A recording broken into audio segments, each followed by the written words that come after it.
में आए थे तो 45 करोड़ के करीब गरीब थे, गरीबी रेखा से नीचे के लोग थे।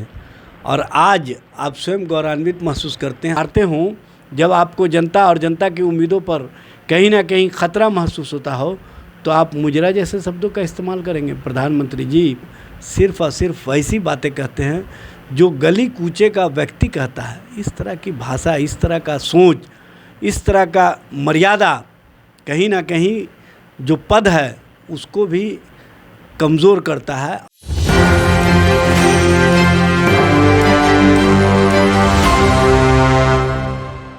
नमस्कार, मैं नंदन, आप देख रहे हैं एक न्यूज़ 24। देखिए, आपको बता देते हैं कि इस वक्त हमारे साथ जुड़े हुए हैं राजद के ही प्रदेश प्रवक्ता एजाज अहमद जी। स्वागत है हमारे चैनल में। बहुत धन्यवाद। अच्छा, आज का सवाल है कि 50 दिन में नरेंद्र मोदी का 9वां बिहार दौरा आज होने जा रहा है। बिहार ही क्यों 9वां दौरा, वो भी 50 दिनों में, और बिहार ही क्यों? इससे पहले भी हमने सवाल किया था तो आप लोगों की तरफ से आरोप लगाए गए थे कि जब से जीते हैं तब से तो बिहार का मुंह देख नहीं रहे हैं। लेकिन अब जब लोकसभा चुनाव है और बिहार में दिख रहा है कि हार नज़दीक है उनके, तो लगातार दौरे पे दौरे कर रहे हैं। किस नज़रिए से देखते? देखिए, सबसे बड़ी बात यह है कि प्रधानमंत्री जी अब जनता और जनता के सवालों से कट रहे हैं, जनता के मुद्दे से कट रहे हैं। और जिस तरह का वो राजनीति कर रहे हैं स्तरहीन, कहीं ना कहीं प्रधानमंत्री जैसे पद की गरिमा को भी कमज़ोर करने का काम किया। और हर आदमी अब यही बात बोल रहा है कि चुनाव जीतने के लिए जिस तरह की भाषा और जिस तरह का बर्ताव प्रधानमंत्री के स्तर से हो रहा है, ये राजनीति और राजनीतिक स्थिति के लिए, अब भारत के संविधान और संवैधानिक व्यवस्था के लिए कहीं से उचित नहीं है। और इस तरह की भाषा इस्तेमाल करके वो कहीं ना कहीं अपने आप को और अपने आप में जो उनका डर है उस डर को दिखाता है।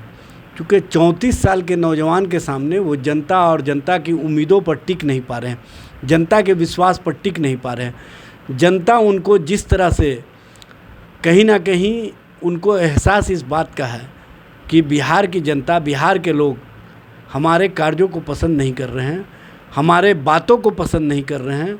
और 34 साल के नौजवान के साथ इसलिए खड़े हैं कि उसने 17 महीने में न सिर्फ 5 लाख नौकरियां दी बल्कि आरक्षण व्यवस्था को भी मजबूत किया। 75% आरक्षण व्यवस्था को हमने जिस तरह से लागू किया और उसको 9वीं अनुसूची में शामिल करवाने के लिए जब प्रस्ताव केंद्र के पास भेजा है तो इनके पास जवाब नहीं है।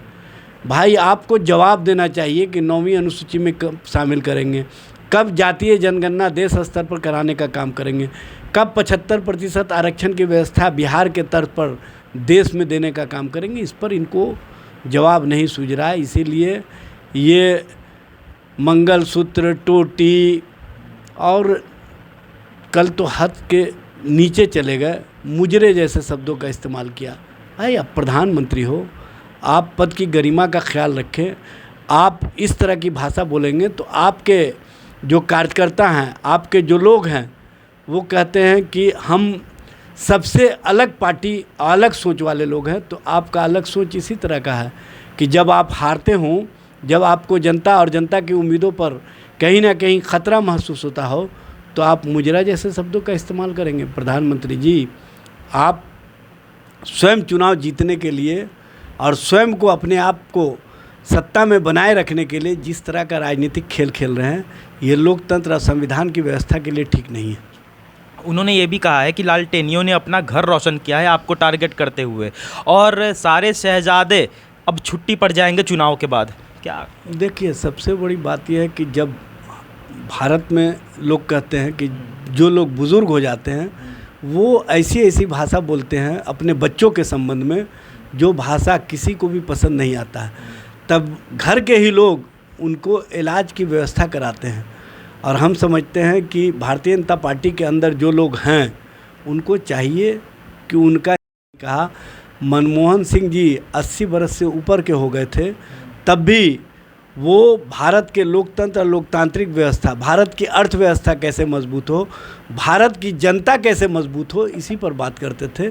लेकिन आप तो जनता के और जनता के सवालों पर तो कोई बात कहते नहीं हैं, सिर्फ़ और सिर्फ वैसी बातें कहते हैं जो गली कूचे का व्यक्ति कहता है। इस तरह की भाषा, इस तरह का सोच, इस तरह का मर्यादा कहीं ना कहीं जो पद है उसको भी कमज़ोर करता है। और पद की मर्यादा को बनाए रखना प्रधानमंत्री जी आपका कर्तव्य बनता है। आप उससे इतर जा कर के क्यों काम कर रहे हैं? वो कहते हैं कि गरीबी हमने देखी है, गरीबों को हम समझते हैं क्योंकि बचपन में हमने कप धोया है, प्लेट धोया है और चाय भी बेचा है और चाय बेचकर लोगों को पिलाया भी है। तो हम गरीबी देखे हैं और गरीबों को समझते हैं और गरीबों के लिए काम भी इसीलिए करते हैं। आप गरीबी देखे हैं, लेकिन गरीबों की संख्या जो बढ़ा रहे हैं इसको देखने का काम किए हैं कभी? आप जब सत्ता में आए थे 2014 में तो 45 करोड़ लोग गरीबी रेखा से नीचे थे, आज 80 करोड़ से ऊपर हो गए। और स्वयं करिए नरेंद्र मोदी ये भी कहते नज़र आ रहे हैं कि हमने गरीबी रेखा देखी है, हम बचपन में कप धोते थे, प्लेट धोते थे, चाय बेचने का काम करते थे और लोगों को पिलाते भी थे। तो हमने गरीबी देखी है, इसलिए हम गरीबों के दर्द को समझते हैं और गरीबी रेखा को हटाने का भी प्रयास कर रहे हैं। प्रधानमंत्री जी, अगर आप गरीबी देखे होते और गरीबी में पले बढ़े होते तो गरीबों की संख्या इतना नहीं बढ़ने देते। आप जब सत्ता में आए थे तो 45 करोड़ के करीब गरीब थे, गरीबी रेखा से नीचे के लोग थे, और आज आप स्वयं गौरवान्वित महसूस करते हैं 80 करोड़ होने पर भी, और कहते हैं सब पर एहसान लादते हैं कि हम 5 किलो गेहूं और 5 किलो चावल दे रहे हैं। प्रधानमंत्री जी, आप 5% जो GST खाने के सामानों पर लगाए हैं, आटा पर, चावल पर, गेहूं पर, दाल पर, उसके संबंध में भी तो एक बार कह दिए होते। आखिर क्या कारण है कि भारतीयों पर आप अत्याचार कर रहे हैं?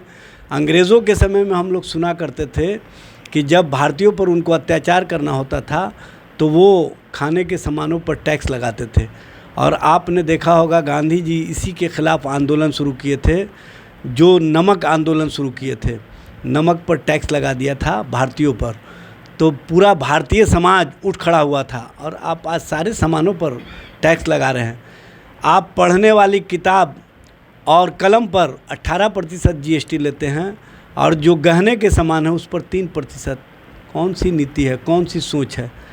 और सबसे बड़ी बात यह है कि 80 करोड़ गरीबी रेखा से जो नीचे हैं उनके भलाई के लिए, उनके हित के लिए, उनके बच्चों के पढ़ाई के लिए कोई योजनाएं। तो देख सकते हैं इस वक्त हम बात कर रहे थे राजद के ही प्रदेश प्रवक्ता एजाज अहमद से। हमने अंदर आउटरो इसलिए नहीं दिया क्योंकि लाइट की समस्या हो गई थी, लाइट कट गई थी, इस वजह से हम ज़्यादा देर तक खबरें आगे बढ़ा नहीं पाए। और उन्होंने जो भी कुछ कहा आप वीडियो में देख सकते हैं। खासा हमने उनसे इस मुद्दे पर बात किया था कि 50 दिनों में नरेंद्र मोदी का 9वां बिहार दौरा हो रहा है, उस पर आप क्या सोचते हैं? एजाज अहमद ने जो भी कुछ कहा विजुअल में देख सकते हैं। तो ये थी आज की रिपोर्ट। बाकी ऐसे और तमाम खबरों के साथ बने और देखते रहेंगे 24। धन्यवाद।